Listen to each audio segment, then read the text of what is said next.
Hello friends, आज हम आपके लिए लेकर आए हैं कक्षा 7 की पुस्तक हमारा इतिहास और नागरिक जीवन का पार्ट 7।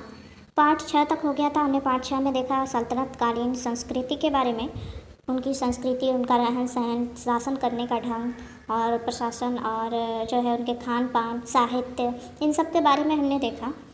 अगर आपने पिछला वीडियो नहीं देखा तो आप प्ले लिस्ट में जाकर देख सकते हैं।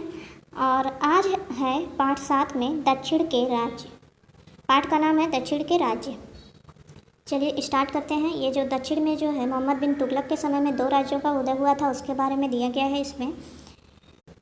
स्टार्ट करते हैं वीडियो, देखते हैं क्या है। सबसे पहले मोहम्मद बिन तुगलक के शासनकाल के अंतिम दिनों में सल्तनत का दक्षिणी भारत पर अधिकार कमज़ोर हो गया।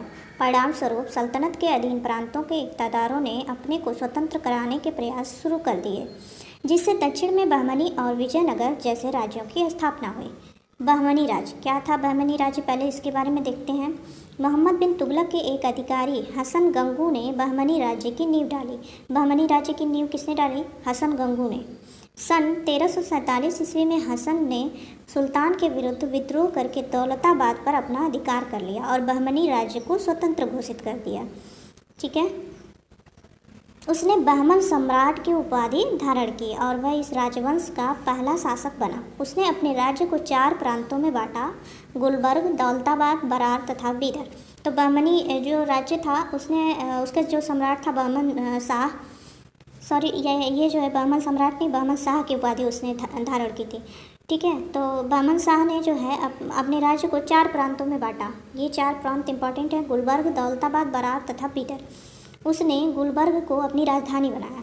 तो जो है बहमनी राज्य की राजधानी उसने गुलबर्ग को बनाया। कृष्णा नदी तक का संपूर्ण उत्तरी दक्कन बहमनी राज्य के अंतर्गत था। ठीक है, आगे है। इस वंश का महानतम शासक फिरोज शाह था। ठीक है, और वह बड़ा योग्य, न्यायप्रिय, विद्यानुरागी एवं आश्रयदाता था। उस अनेक शासकों ने बहमन राज्य पर शासन किया, किंतु ये शासक अधिकतर युद्धों तथा आपसी झगड़ों में फंसे रहे। बहमनी राज्य का प्रसिद्ध प्रशासक वहाँ का वजीर महमूद गवां था। उसके बहमनी राज्य का प्रसिद्ध प्रशासक जो है वहाँ का वजीर महमूद गवां था। ठीक है, और बहमन जो है शाह जो है ये बहमन राजवंश का जो है पहला शासक था और इस वंश का महानतम शासक जो है फिरोज शाह था, बहमन वंश का। ठीक है, आगे है। उसके पश्चात बहमनी राज्य का विघटन शुरू हो गया महमूद गवां के बाद। ठीक है, ये जो महमूद गवां था ये प्रसिद्ध था। फिर इसके बाद जो है बहमनी जो है राज्य का विघटन शुरू हो गया। बहमनी राज्य टूटकर 5 राज्यों में बट गया: अहमदनगर, गोलकुंडा, बीजापुर, बरार और बीदर। ठीक है, ये बहमनी राज्य ये जो टूटकर कितने राज्यों में बटा? ये 5 राज्यों में बटा। कौन कौन से? ये ध्यान देने वाला टॉपिक है: अहमदनगर, गोलकुंडा, बीजापुर, बरार और बीदर। आगे है विजयनगर साम्राज्य। इसके बारे में देखते हैं। पहले था बहमनी राज्य, ये 2 राज्य बने थे। अब बहमनी राज्य के बारे में हमने देखा। अब है विजयनगर साम्राज्य। बहमनी राज्य के दक्षिण में विजयनगर का राज्य था। हरिहर और बुक्का नाम के 2 भाइयों ने इस राज्य की नींव डाली। उन्होंने भी सल्तनत की घटती हुई शक्ति का अनुभव किया। उन्होंने होयसल राज्य, आधुनिक मैसूर के क्षेत्र को जीता और सन 1336 ईस्वी में अपने को विजयनगर राज्य का स्वतंत्र शासक घोषित कर दिया। ठीक है, ये हरिहर और बुक्का ये 2 भाई थे। इन्होंने जो है इस राज्य को स्थापित किया था, विजयनगर साम्राज्य को। उन्होंने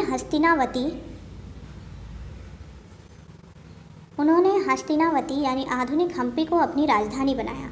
कृष्णदेव राय विजयनगर राज्य के महत्वपूर्ण शासक थे। इनके बारे में तो आप सबने सुना होगा, कृष्णदेव राय के बारे में।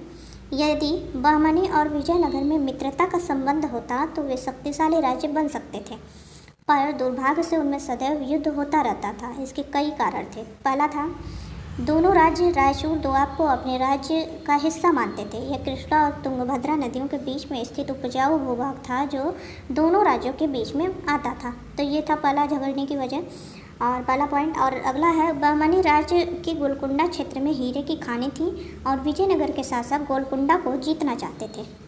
दोनों राज्यों के शासक बड़े महत्वाकांक्षी थे और संपूर्ण प्रायद्वीप पर अपना अधिकार चाहते थे। आगे है, ये युद्ध इन्हीं 2 बड़े राज्यों तक सीमित नहीं रहे। पूर्वी समुद्र तट पर उड़ीसा, आंध्र और मदुराई आदि बहुत से छोटे छोटे राज्य थे। इन राज्यों पर लगातार बहमनी या विजयनगर के शासक आक्रमण करते रहे। विजयनगर ने सन 1370 ईस्वी में मदुरई को जीत लिया। पश्चिमी किनारे पर भी विजयनगर क्रियाशील रहा। रेवाती द्वीप, आधुनिक गोवा, इस एक महत्वपूर्ण व्यापारिक केंद्र था जिस पर उसने अधिकार कर लिया विजयनगर ने। इस बीच बहमनी राज्य अपने उत्तरी पड़ोसी राज्यों मालवा और गुजरात से युद्ध करने में लगा हुआ था।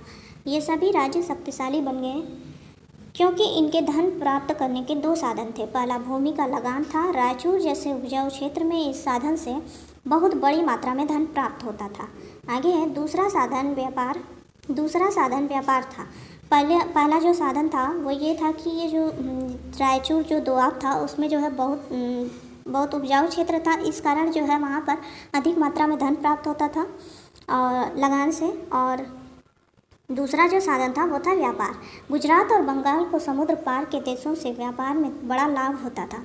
वे पश्चिमी एशिया, पूर्वी अफ्रीका, दक्षिणी पूर्वी एशिया के देशों और चीन के साथ व्यापार करते थे। बहमनी और विजयनगर भी इस व्यापार में भाग लेते थे। राजस्थान और मालवा भी आंतरिक व्यापार से वैभवशाली बन गए।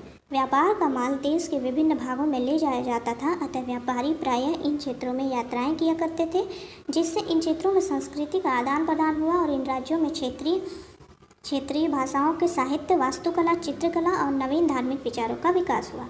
आगे है देखिए, ये चित्र के माध्यम से दर्शाया गया है बहमनी और विजयनगर राज्य को। ये जो पीला वाला भाग है ये बहमनी राज्य है और ये जो नीचे वाला भाग है पिंक कलर, ये विजयनगर साम्राज्य को दर्शाया गया है।